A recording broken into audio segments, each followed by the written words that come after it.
And I believe that's all.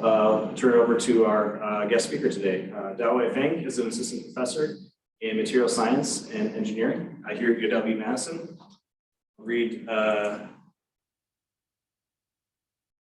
summary of his research group. So his research group designs and synthesizes inorganic and organic hybrid solid-state materials at the atomic, molecular, and nanoscale levels. And the goal for this research is to leverage the versatility of inorganic chemistry and the controllability of organic chemistry to develop novel materials with targeting chemical and physical properties. And so what we'll be talking about today is some of the work as it relates to energy storage and kind of the new frontier of being able to store electricity in large quantities on the grid to support integrating renewable energy or providing more resilience to the grid. Yes, Scott. You too. You're lucky because you are witnessing the best flow battery technology for grid energy storage. It's true. I'm not kidding. So it's anyway. So because my student prepares slides, I'm not 100% familiar with every single combination. Maybe most of the time I'll fix slide things that to you. Hope you don't mind. Anyway, so today's topic is grid energy storage. Why chemistry can play an important role in grid energy storage. So it will cover two topics: why energy storage, intro to batteries, and also like issues associated with current grid energy storage technology, especially current batteries, and also our technology, which is called aqueous organic flow battery. And last top part is just a quick summary of the progress going on, the research going on in our lab.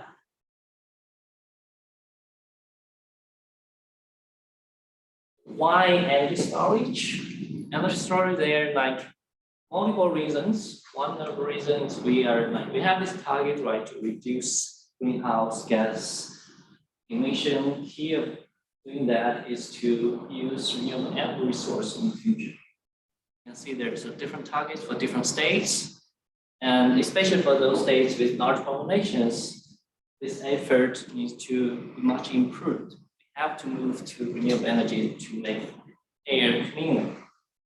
And the other things is when you are using clean energy, so you are using solar energy, you are using wind to generate electricity because of the feature of intermittency of this renewable energy resource.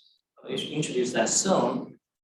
You need energy storage device. Here is just a report from NREL showing you like when you are increasing the portion of renewable energy, and you can see the need to the pointers.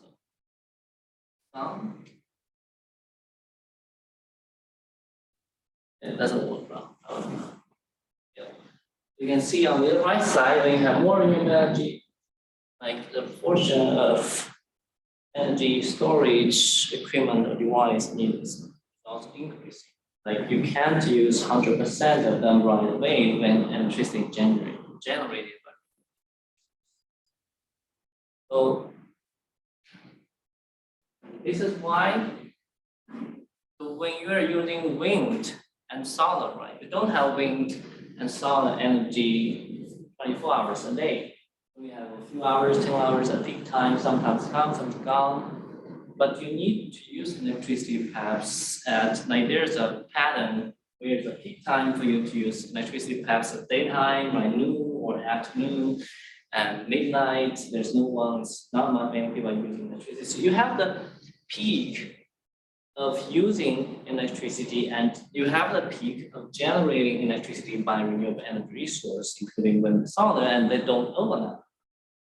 So you have to figure out a way to store the extra amount of electricity being generated by renewable energy resource and use it when you don't have renewable energy resource. That's the whole point of the one important point for this grid energy storage when you're going to use renewable energy resource. So There are four key factors to evaluate whether grid energy storage technology is ideal or not, including safety, including sustainability, meaning how cheap or how much of these materials or device you can build. Stability, like how long you can operate this energy storage device, and saving, this is associated with cost, how much energy you can save, and how much money you need to spend to build up this energy storage device. With that, I will talk about batteries. Give a brief introduce of batteries, why battery is kind of ideal strategy for grid energy storage device. You look at this chart on this left side, right? So in US, actually, in the world, so the largest amount of grid energy storage technology used now is to pumped hydro. It's not batteries yet. How it works, pumped hydro works. So you have water right at this lower altitude, and then when you have electricity generated by renewable energy resource, you use that drum pump to pump this water from lower altitude to higher altitude, so can have reservoir there.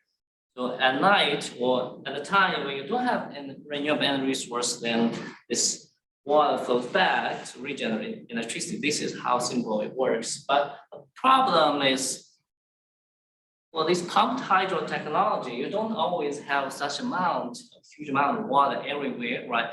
You also don't always have like this difference, altitude difference, right? At that location where you have this water. So it's only limited few locations. So it can't really satisfy increased need for grid energy storage.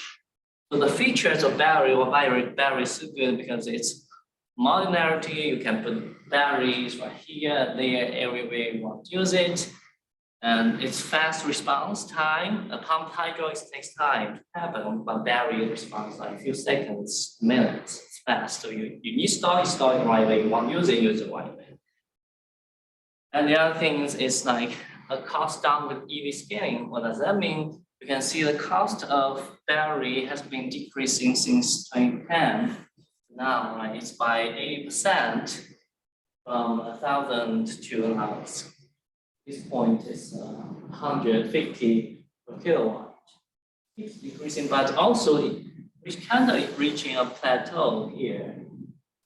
So, like in the past 20 years, the cost of lithium battery will decrease a lot, which actually is getting close to be competitive with pumped hydro. And also it has been well demonstrated in the market by electric vehicles from quantum electronics. Technology is getting also mature. So what is battery, how it works? So battery is like typically you have two electrodes, anode and cathode. So during charge, your electron flow anode, and you lose electron here, you get positive charge, valence charge on cathode side, and you got some positive charge here to balance charge on anode side, negative charge to balance the charge loose from cathode side. So to simplify the mechanism, working mechanism, battery working mechanism is exactly like pumped hydro, but it's more like pumped electrons to the high altitude or high energetic level. So when you are discharging, electrons flows back to low energetic level, then generate electricity. That's how it works. It's easy as that. So to give you specific examples, this is a mechanism how lithium-ion battery works. Yeah, this anode material is made of graphite. And cathode materials is typically made from inorganic salt, including lithium iron phosphate. It works when you are charging up. So you pumped electrons to the high. This is kind of electron reservoir, a reservoir for high energetic electrons. Electron carry negative charge, then you need lithium ion, which is cation, to insert into these materials to balance the charge carried by electron. At the same time, this species lose the lithium-ion, the cathode species lose the lithium-ion, lose electron charging. So discharging when using electricity, so the high energetic electron in the reservoir goes back to low energetic. So you generate electron flow in the external circuit. That's your current. You drive all this part of the electron device or EV. And in the middle, you need a port separator which prevent direct contact between your anode and cathode. So electron doesn't flow through here. Electron flow externally to generate current, ion flow internally to balance charge. That's a working mechanism in lithium-ion battery. There are also theories like based on that same working mechanism, you can fabricate lithium-ion batteries into different types. Coin cell, right? Cylindrical cell, pouch cell, all kinds of different shapes. They're all same materials. It also depends on your needs, where you are going to use it. They are fabricated in different ways. This is the most time the same materials. And this is another type of battery called flow battery. In the case of lithium-ion battery, anode, cathode, those materials solid. In this case, your anode, cathode, which is serving as electron reservoir, right? Those species are liquid. So when you're using liquid reservoirs, what different is now you can store your reservoir. You put the reservoir in a separate tank instead of put them together within these cells. How it works, so when you're doing the charge-discharge, you just use a pump to drive your reservoir materials through the cell, right? So your anode is charged, anode cathode is charged, and then discharged through the middle cell. So in the middle part, you provide electricity or power. This part really determines how much electrons, right, you can store, how much energy you can store. So this is energy storage, this is power generation. So in this liquid type battery, these two parts is decoupled. Right? While in lithium-ion battery, everything is just put together. When you add a cathode solid state. So this is how this flow battery looks like.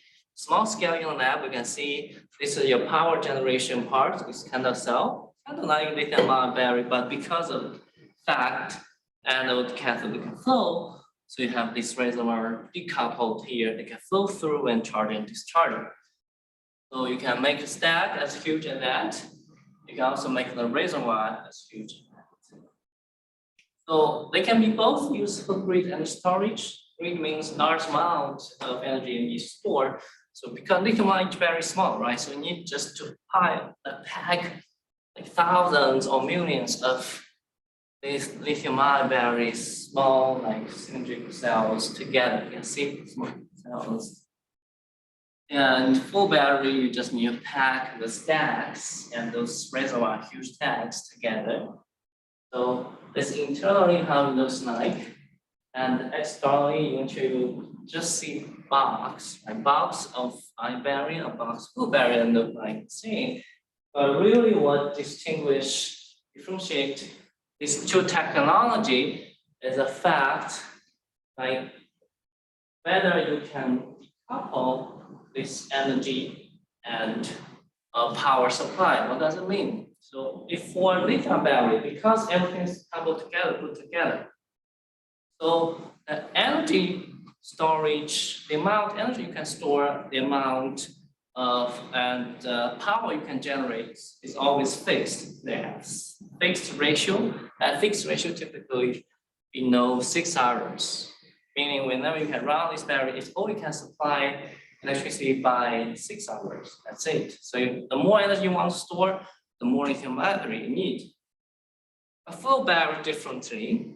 Now it has a flexibility because this part and this part separate. This part guarantees power, and this part is for energy storage. You can always, if you want, supply a drive, a building, or whatever industry for a specific time. What you need to do for longer time, what you need to do, you just need to enlarge these reservoirs. The size, right? Make it as large as a town, make it large as a building, make it as large as you want. So we can always change the amount of energy storage, making the charge storage duration flexible from 6 hours to 10 hours to even longer. For lithium-ion battery, you can't do that. If you want to do longer duration, you have to increase the power at the same time, which will be a waste of your materials.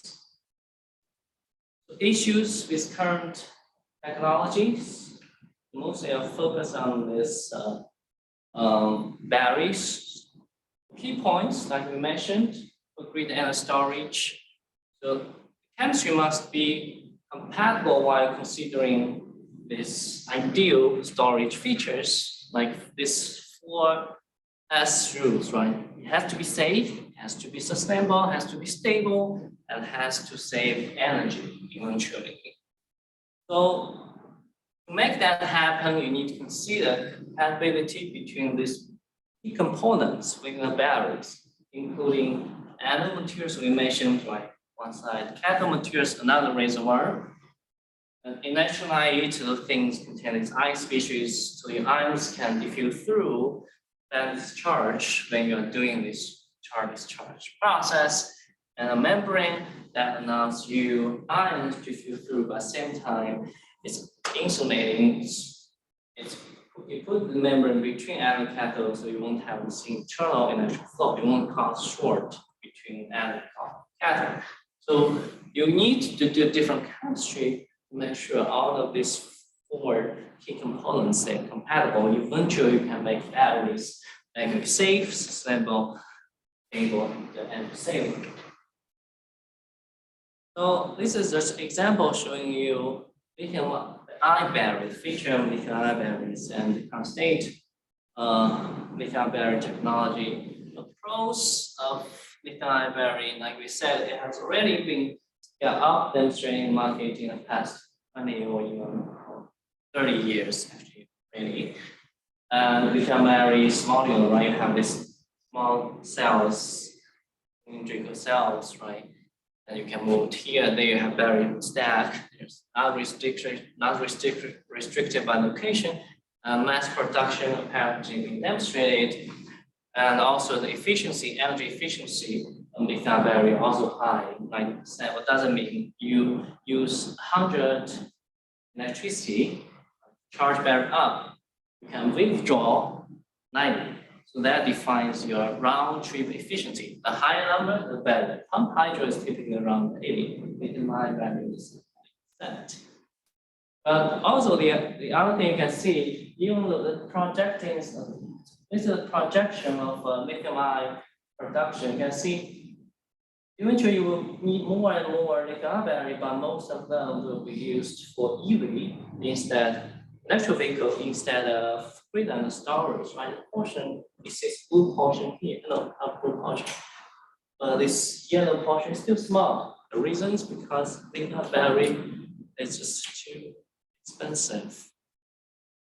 Other problems associated with, how about the cost shown? Other problems associated with lithium battery is a short duration, like I said, you can't decouple power generation and energy storage.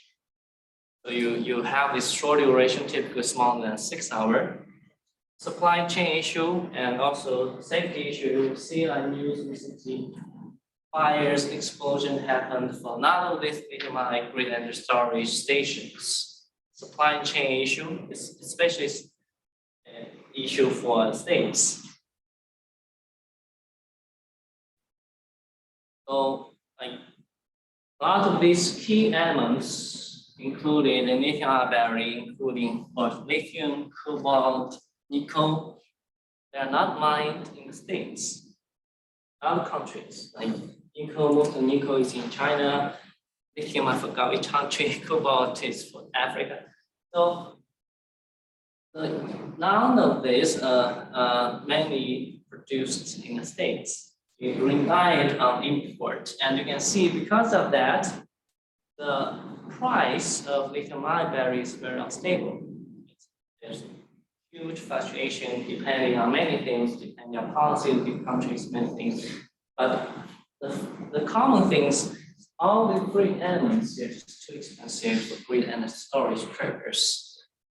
So there's some simple math showing that even you mine all this lithium resource for grid energy storage, they're just not enough. You don't have that much lithium, that much cobalt, that much nickel to store electricity for both electric vehicle purpose and grid energy storage.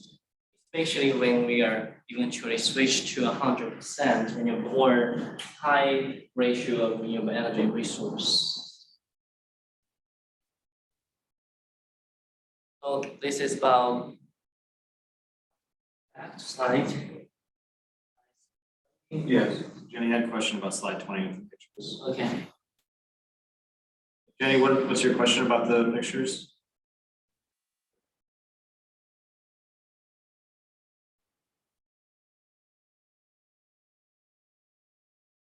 She doesn't. Yeah, the point here is also not just you don't have enough supply chain, there's huge amount of pollution generated, but because they're not producing states, maybe people here less care about it, but indeed generally not polluting Africa. They're less regulated in terms of environmental impact. Yes. Lithium is this because Is the lithium causing that fish kill? yes. And the nickel is causing Yeah, lithium because it's mostly you have lithium in lakes. It's different location in lakes. So you need to drive take the seawater away so you don't kill a fish there. That's kind of the thing. The cobalt is just a mining process. The less you care about if it's pollution, no cost. There are countries that don't care much or they don't have they're not rich enough to care about this. So then you leave the pollution to those countries. And for nickel, is that coral that's being affected by Nickel? Yeah. Nickel, I'm not sure how nickel is doing. They have to know better. And then there's a fire. Is the smoke as toxic as, per se, a coal plant or That's a point. Yes, it's toxic. All smoke because there's organic species or there the fluorine and other things when you have exploding fire. So these smokes are all toxic. It's very difficult to extinguish the fire. Once it happens, pretty much everything's gone. Fire will expand so and explode everywhere. So that's actually one reason China has already banned the use of lithium-ion batteries for grid energy storage. And does that affect the entire plant in terms of entire array there? Yes. So you have to do a lot of different kind of way to do this safety management. So that makes things very, very complicated. Eventually, even if you do everything there, the fire is something intrinsically happen in each of the small cells. You just can't prevent them. It's just probability. You don't know when it's happening, where it's happening. That's the difficult part. And it's going to happen for sure. So you said they're greater than 90%.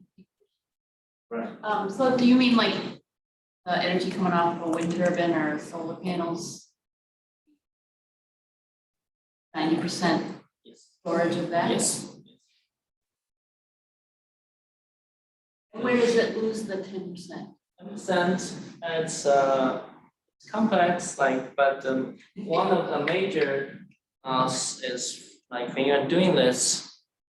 When you are doing this charge process, everything you have in classified as resistance, right? When you have a resistance, when you have current flow, you have IR, right? Or IR square, that eventually causes heat. And that part, that's draw heat internally, externally, eventually results in your energy loss. That part is gone by, because of resistance, you lose this by heat. And another question about the lithium fire that you wouldn't use water to extinguish that, similar to. Yeah, you want to do that. It won't help. It will make things worse. Water will decompose. You have hydrogen. That's all the questions I have. Okay. So, how come lithium? Yeah, lithium is bad. Bad. And yeah, so it's just not enough lithium. So this is kind of report summary of lithium, where lithium is for grid and storage. Safety, not good. Fire, right? Thermal stability, and other things, and not we can do this engineering to manage the safety regime, but it's very expensive and it can't include safety issue.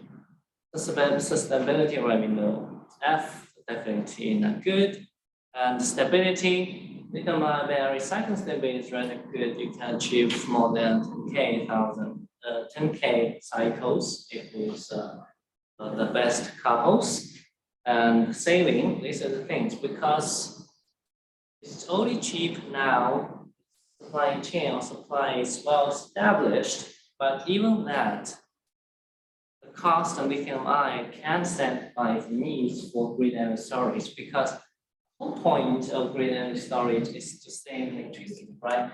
So the total amount of electricity, you have to compare how much electricity you can save and how much money you spend to build up this electricity storage device or station, right? Because all those are associated with energy. If you spend more energy to store less energy, that doesn't make sense at all. So lithium-ion battery to this stage, it still doesn't make sense because it's too expensive for grid energy storage. Energy saved is just less than energy spent.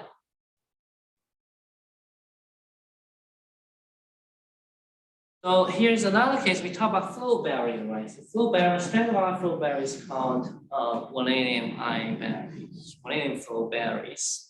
So a feature of flow barrier, one feature of flow barrier I forgot to mention is safety. Like you have this anode, right? The tank here, you have cathode in the tank there. They don't meet each other. So the huge amount of energy is stored and separated.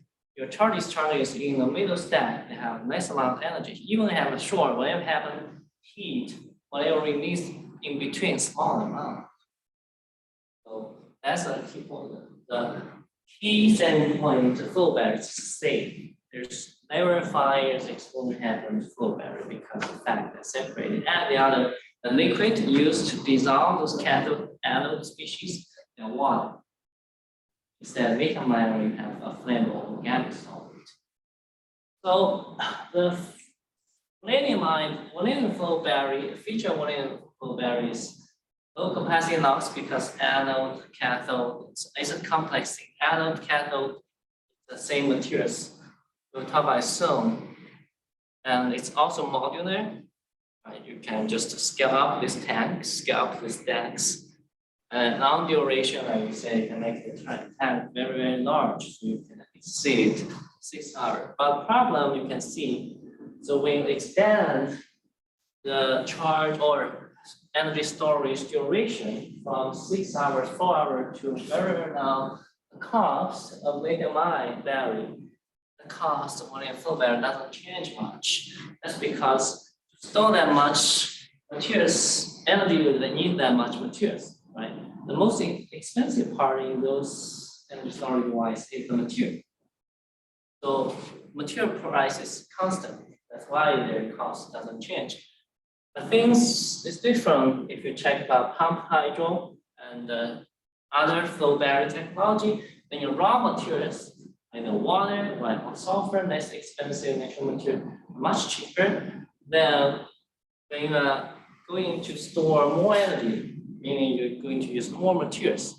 The cost of system is decreasing because we are kind of not increasing the cost much because most of the cost is like how much we build up here, this part, build up that part, not your raw materials. The more raw material used, actually average cost is decreasing. Right, so you indeed need to find something cheaper than vanadium. That's kind of another point of vanadium-flow battery or the cons. It leads to the cons of vanadium-flow battery. One of the major cons is supply chain or cost. Like again, so most of vanadium are not mined in the States. And the other things, even if you get all the vanadium, they're also not just enough for grid energy storage purpose. Some other things, lower efficiency, that's complex. This vanadium-flow battery efficiency is typically around 70 and 80%. Some other things, although they are safe, there's no explosion, no fire, but the liquid used in vanadium-flow batteries, strong acid, they are still quite corrosive themselves. It's just not worse, but still not ideal. So here's showing you, because supply chain issue, all this mining issue, limited amount of vanadium supply, then you also see the cost is very high. Also, there's huge fluctuation in cost. Sometimes they say a country or China doesn't like States doesn't like China. So when that happens, cost fluctuation happens. High depends on relationship between different countries. So that's always associated with the supply chain issue. Here's a summary of vanadium-flow battery. In terms of safety, it's quite good, except I will give B. Patrick will see I will give B. No fire, no explosion, but some strong acid. It will cause leaks. That's fine. There's leakage happen as long as you don't drink. Okay, so sustainability issue. That's an issue because like most of the vanadium, I think it's mined in other countries. Stability issue, they're relatively good, not perfect.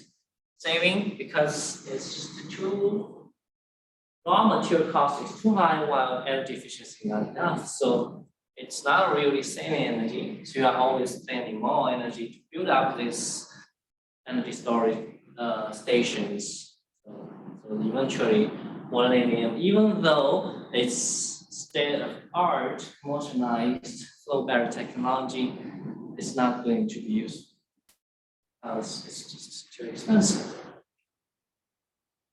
So it comes to our solution. It's called aqueous organic flow battery. So first, before we talk about that, we talk about what's the issue associated with flow battery, all kinds of flow battery. So one of the key components of flow battery is called ion exchange membranes. You have polymers, you have kind of transparent membrane flexible. Those membranes only allows your lithium-ion, sodium-ion to diffuse through, while your energy storage materials, anode, cathode species, vanadium, they stay anode, cathode. Otherwise, if you also diffuse through the membrane, then you lose your capacity. You have discharge. You lose your capacity. You lose your energy. So you want to exclude your anode, cathode crossover diffusion, but only allows this charge balancing sodium lithium-ion. Unfortunately, in this membrane, there are unconductive channels, the size of which is typically about 4 nanometers, but your energy storage materials or species, vanadium species, are much smaller than this 4. So when your lithium, sodium diffuse through membrane, this vanadium also diffuse through. If you are using iron as the redox active material, the cathode anode, iron diffuse through, zinc diffuse through. So most of the flow battery species are too small. All of them can easily diffuse through the membrane. Therefore, they can cause your capacity fast decay. So including vanadium, including iron, all these state-of-art or well-known flow battery technology, they have the same issue, crossover. Lose the capacity. So that's why we are doing this organic flow batteries, because we are switching your cathode anode from inorganic salt to organic salt. You can see organic salt because the fact organic molecule can be easily functionalized. You can change the size, you can change charge, you can make it large enough. So the size will be not, if that size is close or larger than the 4, so you won't have the crossover issue. So synthetic tunability of organic species and can easily make them larger and more charged. It's good, they cross over through the membrane. The other things, organic contains carbon, oxygen, nitrogen. As long as you can find the right synthetic routes, right combination, there's no supply chain issue because every country has this elements. So that's why we choose this organic aqueous rate of flow bearing. But if you look at the current, so we are not the first one working on aqueous organic rate of flow bearing on AORFB. State art work, you can see if you check all the literature, summarize the performance, you will find safe, safety-wise, safe, no explosion, no fire, no corrosive solution, sustainability because carbon, nitrogen, oxygen are of course sustainable. Stability is the issue. F. Why? So then, why it's not stable and how you can resolve this? Right? The other saving is D. It's not good at all. How about saving is mostly related to the raw cost of the raw material? Right? If it's carbon, nitrogen, oxygen, why you still get D instead of A? Right? Those elements are supposed to be very cheap. So if you plot out these common organic molecules that we use for RAS flow batteries, one thing you'll find, okay, first, limited choice there. Second, you check their cycle stability, y-axis. Your stability or cycling stability, cycling decay is quite bad. Most of them here, or a few of them at top, which is less than 1% K per year. Because for grid energy storage, you want to use it whenever you have everything built, you want to use it for 10 years, 20 years, as long as possible. You don't want to use it for 10 days, or month, or season. That's not enough. So high stability, highly stable region, you have fewer options. What's worse is all of those are very expensive. And that's your anode. The cathode side here, you need a pair. Cathode side, you see, high stability region, almost empty, right? So you do need very cheap anode organic materials and very stable cathode organic materials to make this aqueous organic flow battery to be competitive. So what we did is we just did two simple things. First thing is how to make the anode cheap or make cheap anode. How we do this is state of art. One of the most stable species is called BT-MAP biogen, made by Michael Aziz and Howard. You can see, although it's all nitrogen, carbon, oxygen, chloride, because of that, they use complex multi-state synthesis eventually, and make this material cost is extremely high. It's much higher than any of the inorganic salts. Even though elemental level, right, those elements are abundant. So cost of organic things always dependent. It's not always cheap, it's not always sustainable, it's not always green, like dry, organic, right? It really depends how, what steps you're going to adopt, how easily you can produce these materials. So what we did, instead of doing things that complex, we found one of the cheapest starting materials, like almost zero price. That's used kind of in agriculture. So we mixed two together. We used one solvent, and we got a similar organic molecule as the same R1. Different things. We have some OH hydroxyl group. Anyway, we can really huge amount of this anode material just by undergrad 2-day training. They can make kilogram in a week. And we can make tens of grams. That's not easy for other organic species, but easy for us. So we really make it cheap. With this cheap anode species, right? You need typically for battery development, you need anode, you need cathode. But to develop cathode, you need stable anodes. You know what's happening on the cathode side.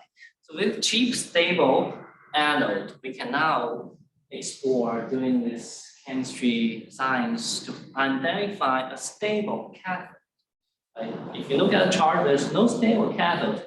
We figure out what's the reason of that cathode. Actually, simple again, crossover. Because like the prototype of first generation cathode being used is this molecule called tempo. You can see it's quite small. It's still diffuse through ion exchange membranes. It's smaller than 4 or 5 nanometers. It's easy to diffuse through. So then later on, people are trying to do second generation, third generation. You can see they're putting more charge, making it larger. So the stability indeed is dramatically improved. But problem, you can see this charge storage species really is this form. While whatever you added there, that inert, this non-chain, they're doing nothing, just waste of space, waste of mass, doing nothing. And also still not stable enough. So our strategy is really straightforward. So instead of attaching a non-tail there, we try to put all of these trying to link those tempo units, which you use to store your charge together, forming dimer trimers. So when you have enlarging the molecule, you don't really sacrifice the density of energy storage. So eventually make your size large enough, we eliminate the crossover, and also at the same time, we maximize energy density in such molecule. So after that, so we did another screen. We designed hundreds of those screens, 50 of them, and based on these 4 parameters, stability, voltage, cost, capacity, we identified 4 winners. And then pair these 4 winners with our cheap, extremely cheap anode. Then you can see our performance, our full device performance is green dot. Green on the right corner, you can see our energy density doubles of that Vanadium-Flow. Energy efficiency is 80, also we can go higher. And the size of that circle represents affordability, like how cheap it is. We are real cheap because we adopt cheap starting materials. We develop simple synthetic routes. Eventually the cost of the material is extremely low. And here's projection of the cost of our full cell. Of course, depends on which memory you're using. You can see this is DOE target, $100 per kilowatt hour. Meaning, if you can achieve cost like this, then you can use it. You can really save material, save energy. So at like 6-hour region, so this is the point, right? We have this crossover, cross section with the DOE projected or DOE targets. So when we have extended charge storage, storage duration to number time, we see our cost is lower. I can expand because our material is cheaper. The longer duration you want to do, then the more material put there. Because the material is cheap, then it can reduce average system cost, which we can be way below DOE target. And you can see this region is where lithium-ion battery, vanadium is way worse than lithium-ion. So we are way better than, in terms of cost-wise than any of the state-of-art batteries for grid energy storage. Here's a summary of our technology. Safety, we are safe because water, anode, cathode separate. We do pH neutral, no acid, no base, no gas emission. Sustainability, because we used extremely cheap materials. So it's carbon, nitrogen, oxygen. Stability, because we prevent the crossover. So we gain like extremely high stability. We don't see any decay in their capacity or energy storage within like 3-month cycling. And saving, because we are cheap and we store a lot of energy there, so eventually also we have high efficiency. Eventually we can really save money. The point, save energy is save money. And yeah, that's about our technology conclusion and our commercialization progress is why chemistry matters, right? Because you need to deal with all of these things. You make sure it's safe, make sure it's sustainable, make sure it's stable, make sure it's energy saving. You have to satisfy all the 4 factors at once. Then it's usable. Otherwise, it's meaningless. Not safe, meaningless. If not sustainable, meaningless. If not stable, meaningless. Not saving energy is meaningless. You really need to tune every component, like what we did. Tune chemistry, tune material, tune engineering to make them compatible. Eventually, you can satisfy all these 4 parameters once. And the summary of what we did, we screened 500 plus chemistry. We have 4 patents filed. We use this abundant organic these elements, and through green synthesis, eventually we can make this long-duration flow diaphragm. So our research has been supported by P2P, WOLF, and the MSc chemistry, and also technology engineering. Yeah, this is our kind of progress now. We made this small device in the lab in the past 3 years.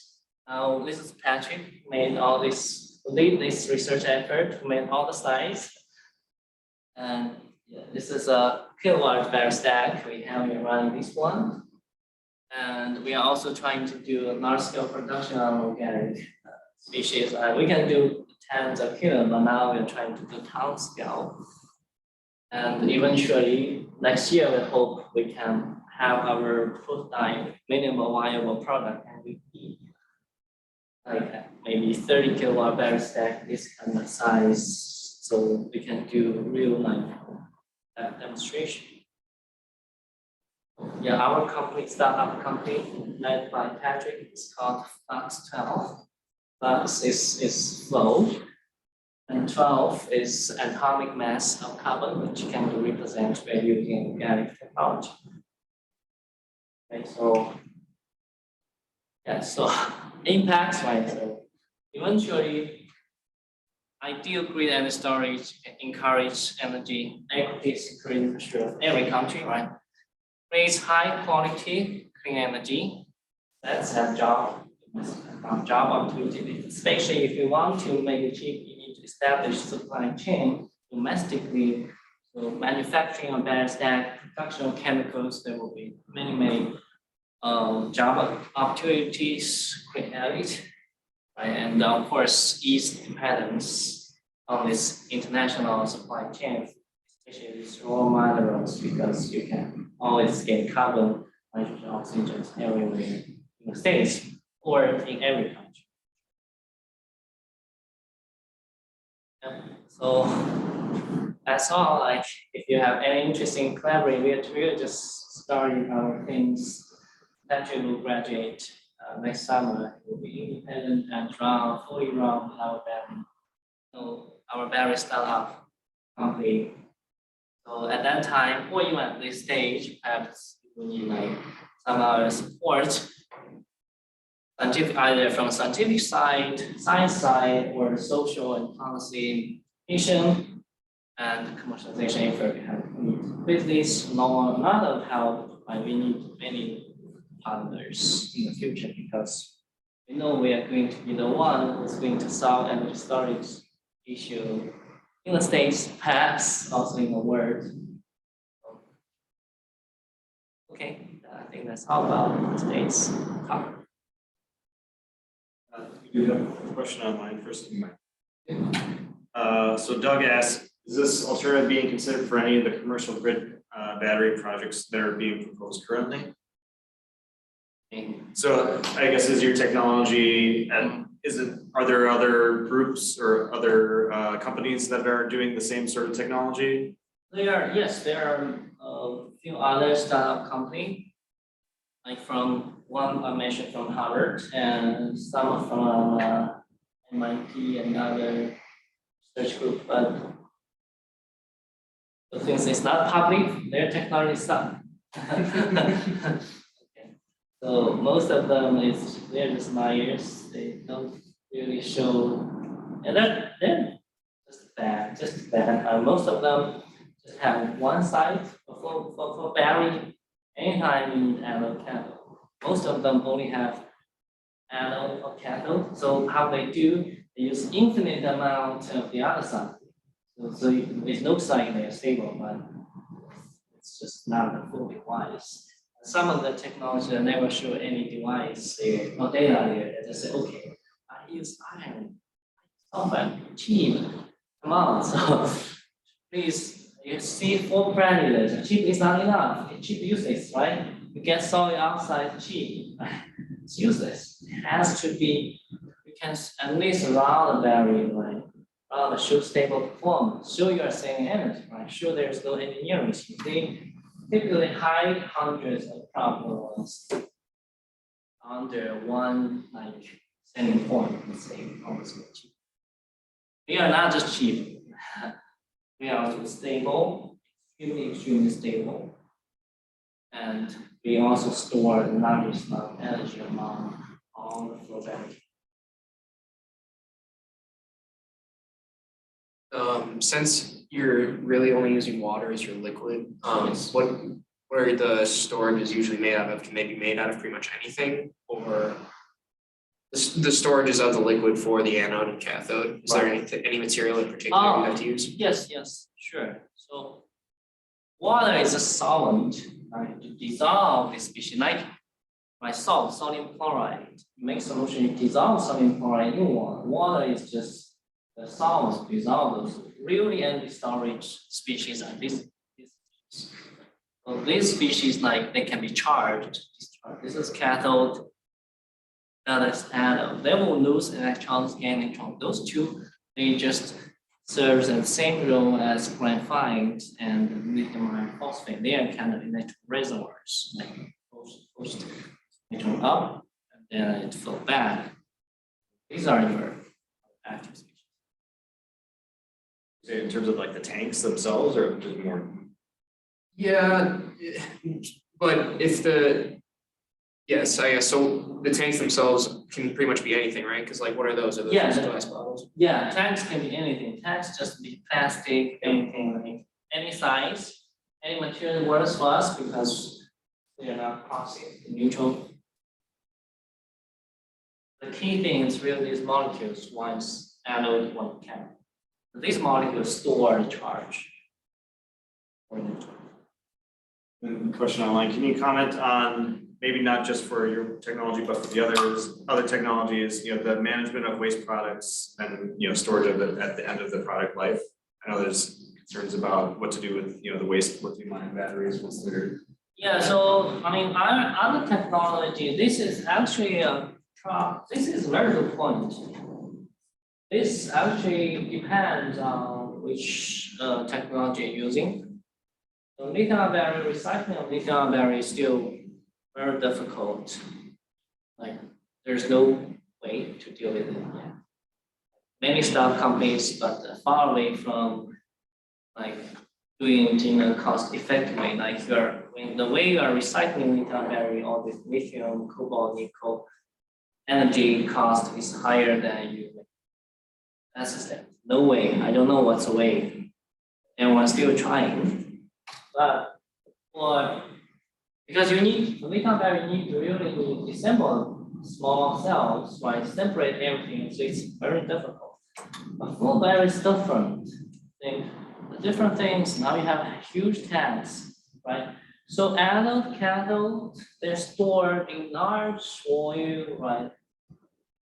In one tank. So when you are doing a site recycling, whatever, it's much easier to do with. That's the case for vanadium flow battery. So vanadium, although they have a fast capacity decay, but at the end of the lifetime, you can always recycle vanadium and regenerate everything. That's actually the selling point of vanadium as flow battery. Anode, cathode, same elements.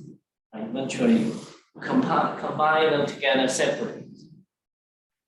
That's the advantage of all this inorganic flow, but that's the disadvantage of our system. And we don't know how to resolve this issue yet, because once our molecule decay, they will decay, maybe decompose or mix, separation of them, because those are no longer elements. So decay happening, this molecule will become molecule. You can recover anyways, but it's very difficult to recover like a molecule from different molecule. So for our case, we really want to 100% prevent the crossover. That's one thing. Second thing, we want to extend the lifetime of our species as much as possible, 20 years. So that's why we hear about extreme high stability. That's the advantage of us. We can do 20 years storage. At the end, right? Say, we die, whatever. So what we did is maybe just collect all these anode cathode and bury somewhere or convert to something else. Oh, I don't know. So that's the thing. Area of future research. Yeah, that's a future. That's absolutely future. Yes. And what should we do? How should we deal with this? Of course, we can also another way. We can also recycle this species, but recycling things, many things can be recycled, but it's always matter the energy or costs you're going to spend, right, to recycle things, whether it's more than hip and new. Oftentimes, recycling takes more efforts than making new ones.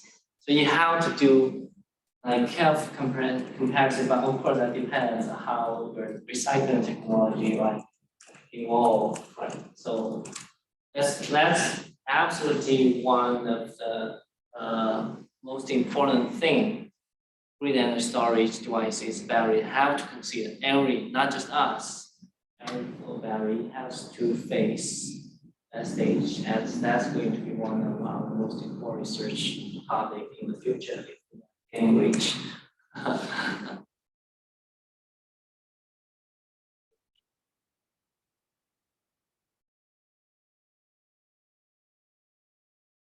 Brad, thank you so much for your presentation today.